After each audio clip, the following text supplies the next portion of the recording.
क्या आप जानते हो एक्टिंग में सबसे पावरफुल लाइन वो होती है जो बोली ही नहीं जाती और उसका सीक्रेट है पॉज। क्या है? पॉज। तो आज हम इसी टॉपिक को कवर करने वाले हैं, पॉज का पावर इन एक्टिंग। अब जो पॉइंट है उसका नाम है पॉज क्रिएट्स इमोशंस। क्या है? Pause creates emotion. अब ये पढ़ के क्या समझ में आ रहा है कि अगर कोई भी डायलॉग है, क्या है, कोई भी अगर डायलॉग है, अगर आप उसको सिर्फ बोल रहे हो दैट्स इट, एंड आपका जो को एक्टर है आपके बोलने के बाद उससे भी डायलॉग बोला, ठीक है, बट जैसा फील आना चाहिए ऑडियंस को वैसा फील नहीं आ सकता। बट आप क्या कर सकते हो, अगर आपके को एक्टर ने डायलॉग बोला, ठीक है, आपके को एक्टर ने डायलॉग बोला और फिर तुरंत डायलॉग बोलने के बजाय आपने थोड़ा पॉज लिया। क्या लिया आपने? थोड़ा पॉज लिया। और जब पॉज लेते हो ना तो उसी पॉज में ऑडियंस सोचने लगता है कि अब ये एक्टर क्या करने वाला है, इसके बाद क्या होगा।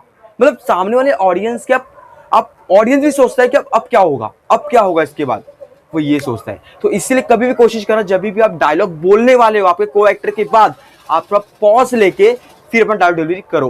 क्योंकि अगर आप ऐसे करते हो तो सामने वाले के ऑडियंस के मन में आप डाउट फील करते हो कि इसके बाद क्या होने वाला है, अब कौन से इमोशन आएगा, अभी क्या करने वाला है, ये सब इमोशन आता है। तो इस पॉइंट का मतलब ये हुआ, क्या? Pause creates emotion. अब जो पॉइंट है उसका नाम है पॉज शोज थिंकिंग। क्या मैंने बोला? Pause shows thinking.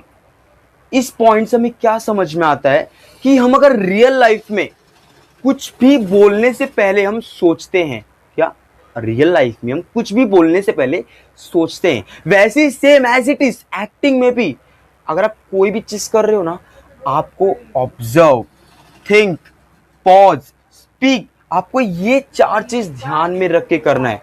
आप अगर ये चार चीज ध्यान में रखो करोगे तो आपकी एक्टिंग फेक नहीं, आपकी एक्टिंग रियल लगेगी, जो कि बोलते हैं हम नेचुरल एक्टिंग।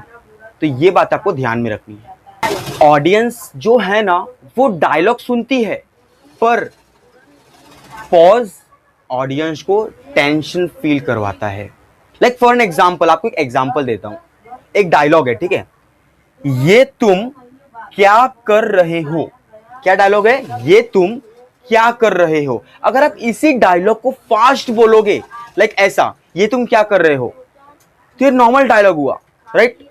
ऑडियंस तो फील करेगा ये तुम क्या कर रहे हो, आप जो बोल रहे हो ऑडियंस तो फील करेगा। बट अगर आप इसी के बजाय अगर आप ये डायलॉग ऐसे बोलोगे, ये तुम, ये जो बीच में जो मैंने डॉट डॉट किया है ना, यहां पे आपको पॉज लेना है, उसके बाद आपको डायलॉग बोलना है क्या कर रहे हो। तो जो आपने ये पॉज लिया ना, यहां पे टेंशन बिल्ड करता है। यहाँ पे पॉज लिया ना, यहाँ पे पॉज लिया, यहाँ पे टेंशन बिल्ड करेगा। और इसी टेंशन को जब सामने को फील करवाओगे तो वो ऑडियंस आप पे सोचेगा कि इसके बाद क्या होने वाला है, अब क्या होगा। तो लाइक ये आपको डायलॉग कैसा बोलना है, ये तुम क्या कर रहे हो। लाइक आपने बीच में पॉज लिया है ना, तो इसलिए कभी भी याद रखना, जब भी आप डायलॉग बोलते हो तो पॉज लेके फिर बोलो, क्योंकि पॉज जो है वो टेंशन क्रिएट करता है और सामने वाला फिर ऑडियंस सोचता है इसके बाद क्या होगा, या इसके बाद कौन सा इमोशन आएगा, अब क्या होने वाला है, सब कुछ। अगर आप सीरियसली एक्टिंग सीखना चाहते हो तो इस चैनल को सब्सक्राइब कर लो, क्योंकि यहाँ पे आपको डेली बेस पे basic to advance level free acting guide मिलती जाएगी। एंड अगर आपको एक्टिंग के रिलेटेड कोई भी डाउट हो, आप हमें कमेंट में पूछिए, हमारी टीम आपको जरूर रिप्लाई करेगी। Thank you.